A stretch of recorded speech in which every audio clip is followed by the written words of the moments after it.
समय जो Indian market की हालत है बहुत बुरी तरह से खराब हो चुकी है। ठीक है, पूरा मार्केट क्यों बोल रहा हूँ, समझो बात को। उससे पहले एक टॉपिक समझा देता हूँ आपको। अगर जो आपके घर से हर महीने चोरी हो रही है, ठीक है, पैसे निकाले जा रहे हो, अगर आप बैठ के देखते रहोगे तो घर कब तक टिकेगा? नहीं टिक पाएगा ना ज्यादा दिन। फाइनेंशियल क्राइसिस से एक दिन डूब के मर जाओगे। सेम यही कहानी हो रही है करंट टाइम में इंडियन मार्केट के साथ में। एफआईआई दबा के सेलिंग कर रहे हैं, ठीक है। और इस सेलिंग का नतीजा क्या हुआ यहां पर देखो, मैं सब बताऊंगा सेलिंग कितनी हुई है। उससे पहले एक न्यूज निकल के आ रही है। The decline comes to FII sold the equities worth $12 billion in March. ठीक है, ये $12 बिलियन कितना होता है पता है? 1,22,540 करोड़ रुपए। एग्जैक्ट अमाउंट मैं आपको दिखा रहा हूं, यहां पर देखो 1,22,540 करोड़ रुपए इन्होंने बेच दिए सिर्फ इस मार्च महीने में। ठीक है, क्या हमारे इंडियन इन्वेस्टर ने नहीं इन्वेस्टमेंट किए हैं? वो भी मैं आगे आपको बताऊंगा, ठीक है। लेकिन जब इन्होंने सेल किया तो क्या फर्क पड़ा? हाँ, इसमें ये सबसे बड़ी बात है। ये फर्क ये पड़ा, इंडिया में ऐसा पहली बार हुआ है 4 साल में कि पूरे वर्ल्ड मार्केट में जो इंडियन इकोनॉमी की वैल्यू है वो 3% से नीचे फिसल गई। ऐसा 4 साल में अभी तक नहीं हुआ था। मतलब इतनी जबरदस्त की क्राइसिस है, ठीक है। जो अपना बीएससी है, इंस्टेंट कंपनीज है, वो मिड कैप कंपनियां, उन्होंने 15% से नीचे फिसल गई हैं। ये 2025 दिसंबर का डेटा। उससे पहले देखो ये सब सारी चीजें कैसे चल रही हैं। जो फॉरेन इन्वेस्टर मैंने आपको बताया ना, इन्होंने इतनी जबरदस्त सेलिंग कर दी। अब ये समझो, क्या हमारे जो डीआईआई इन्वेस्टर हैं, क्या उन्होंने भी इन्वेस्टमेंट किया? हाँ, किया। लेकिन उससे पहले ये समझ लो, क्या इससे पहले भी मार्केट में ये सिचुएशन ऐसी आई है? हाँ, आई है। कब हुआ था ये? अक्टूबर 2024 में हुआ था, जब एफआईआई ने 1,14,460 करोड़ रुपए लगभग सेल कर दिया था। ठीक है, उस समय डीआई ने भी काफी, जो एलआईसी जैसी कंपनियां थी, काफी अच्छे इन्वेस्टमेंट किए थे। जो हमारे ईटीएफ इन्वेस्टर है, जो म्यूचुअल फंड इन्वेस्टर है, हर महीने जो एसआईपी जा रहे हैं, जो बड़े बड़े इन्वेस्टर हैं, इन्वेस्टिंग को स्टॉप नहीं किया। बिकॉज उन्हें अपने इंडियन मार्केट पे प्राउड था, अपने इंडियन मार्केट पे ट्रस्ट था। जैसा कि यहां पर देखो, जब ये सेलिंग चल रही थी कंटिन्यू, यहां पर डीआई देखो, डीआई जब बेच रहे थे तो मार्केट उस समय डाउन तो गया। ठीक है, मार्केट उस समय कितना था मैं आपको एग्जैक्ट बता दे रहा हूं, एक बार मुझे डेटा चेक करना पड़ेगा। उस समय मार्केट लगभग 25,000 पे था और सीधा 22,000 पे आ गया था। 3,000 पॉइंट मार्केट टूटा था, तब मार्केट में ये डिप लगी।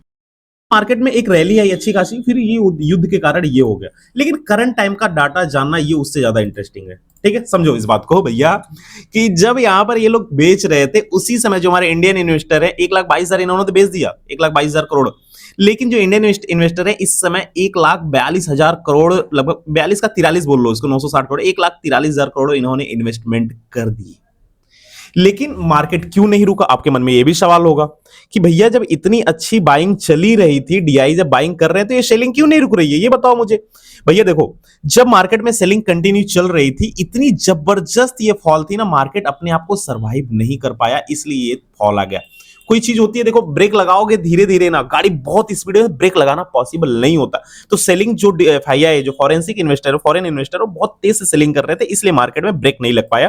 ठीक है, फिर भी मार्केट अगर जो आप ये इस दिन का देखोगे, मार्केट अगर देखेंगे तो मार्केट थोड़ा सा कंफ्यूज हुआ था, बिकॉज बाइंग एंड सेलिंग दोनों चला था, इसलिए यहां पर एक डोजी कैंडल बना। ठीक है, तो ये था मार्केट का ओवरऑल रिव्यू। आपको यहां तक समझ में आ गया होगा। और हाँ, और आपको मिला होगा कि मार्केट में कितनी भी गिरावट आ जाए, बट इंडियन मार्केट अपना स्ट्रांग है, अगेन रिवाइव कर जाएगा, क्योंकि वो ये डेटा बता रहा है।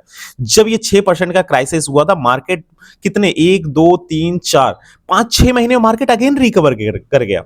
इसलिए अब भी आपकी कोई भी एसआईपी और इन्वेस्टमेंट रुकनी नहीं चाहिए। और वीडियो यहीं तक नहीं रुकेगा, आगे और डिटेल्स आपको बताता हूं कि इंडियन मार्केट में और क्या चल रहा है, क्योंकि ये सीधा असर आपके पोर्टफोलियो पड़ने वाला है। इसलिए इस वीडियो को एंड तक जरूर देखना। अच्छा, आपके मन में एक सिंपल सा सवाल चल रहा होगा ना कि भाई ये एफआईआईज इतनी ज्यादा सेलिंग करी क्यों रही, इन्हें क्या डर है? सबसे पहले प्रॉब्लम समझो, ऑयल है ना, ये ट्रंप की धमकी की वजह से इतना तेजी से वार्म अप हो, तेजी से ये निकला, क्योंकि उन्होंने बोला कि मैं तुम्हारे ईरान के सारे ठिकानों को उड़ा दूंगा, कुवैत के टैंकर उड़ा दूंगा। जैसा कि आप न्यूज यहाँ पर देख रहे हो ना, यहाँ पर क्या क्या भाई साहब बोल रहे हैं कि मैं कुवैत के टैंकर को उड़ा दूंगा, ठीक है, ईरान और फलाना ठिकाना, भी ये थ्रेट मतलब सीधा धमकी दे रहा है।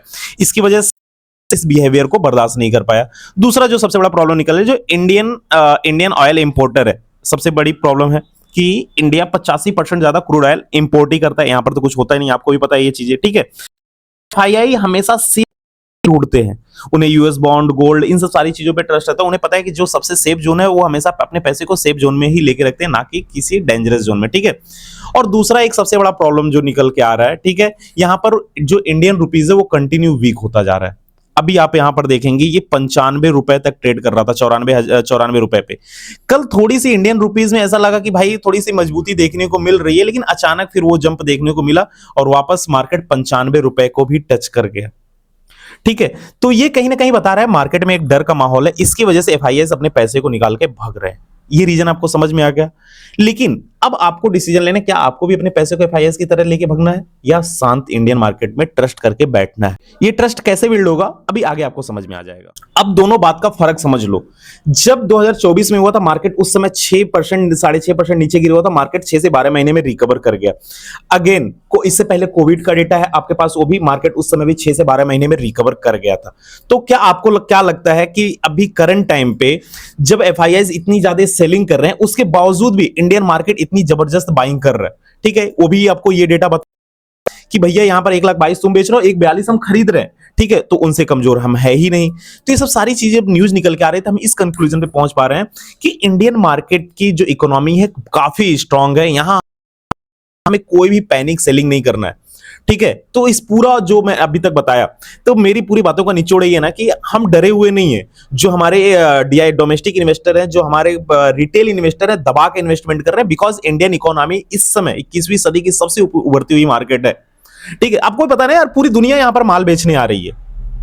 जब पूरी दुनिया पर माल बेचने आ रहे हैं, आपको पता है जब ज्यादा सबसे ज्यादा सेल रहेगा तो प्रॉफिट भी सबसे ज्यादा होता है। कोई दुकान खोलते हैं सेल के ही भरोसे खोलते हैं, सेल हो रहा है नहीं होगा। तो वही चीज है, यहां पर माल बिक रहा है तो पैसे आने में दिक्कत नहीं है। ये छोटे शॉर्ट टर्म के लिए प्रॉब्लम सारी चीजें चल रही है, तो टेंशन लेने वाली कोई बात नहीं है। अपने ईटीएफ को कंटिन्यू रखना है।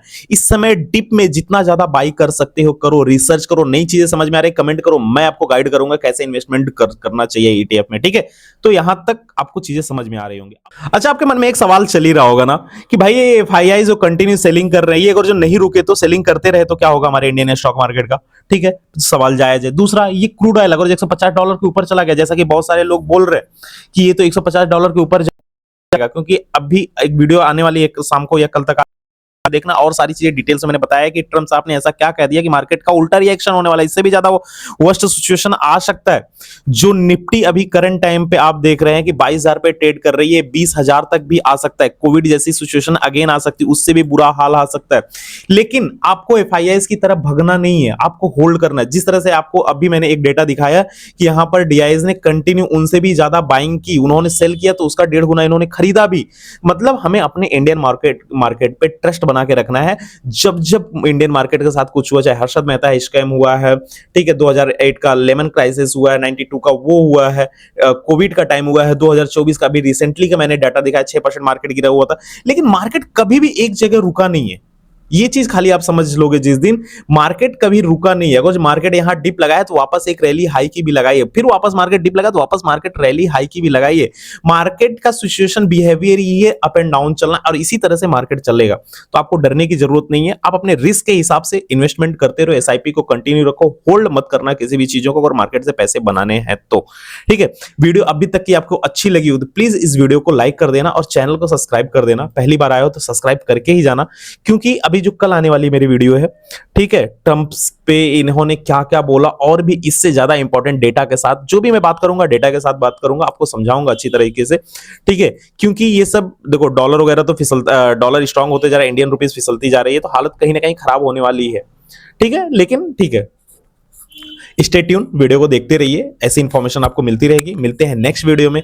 वीडियो देखने के लिए तहे दिल से आपका धन्यवाद, ठीक है। जय हिंद।